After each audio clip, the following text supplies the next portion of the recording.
Microsoft word ফাইলে যখন কাজ করেন, যদি সেটা সেভ না করা হয়, সেভ না করেই যদি হঠাৎ করে সেই ফাইলটি ক্লোজ হয়ে যায় বা পিসি অফ হয়ে যায়, তাহলে সেই ফাইলটি আমরা চালু করার পর আবার অনেক সময় রিকভার অপশনে পেয়ে যাই।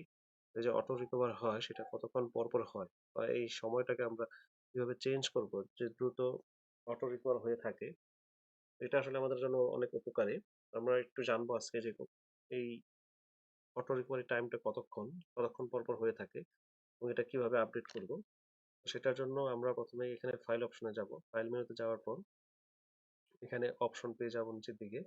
অপশনে গেলে পরেই এখানে একটা ওয়ার্ড অপশন ডায়ালগ বক্স আসবে। এখান থেকে আমরা সেভ এ ক্লিক করব। ক্লিক করে দিলেই সেভ বাটনে ক্লিক করলে এখানে ডান দিকেই এই যে উপর দিকেই দেখতে পাবো এখানে save auto recover information every 5 minutes. এটা আসলে ডিফল্ট থাকে 10 মিনিটস। এটা আমি 5 মিনিট করে রেখেছি। আপনারা চাইলে এটাকে 1 মিনিট পর্যন্ত করতে পারেন। অর্থাৎ 1 মিনিটের মধ্যে যদি আপনি সেভ না করেন তাহলে সেটা অটো রিকভার হবে। কোনো কারণে বন্ধ হয়ে গেলে ওই 1 মিনিট আপনি যতটুকু কাজ করে করে থাকেন সেই কাজটুকু অটো রিকভার থাকবে।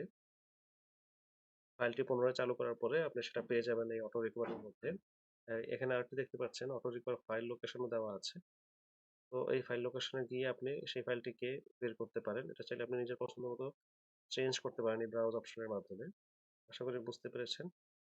ধন্যবাদ সবাইকে।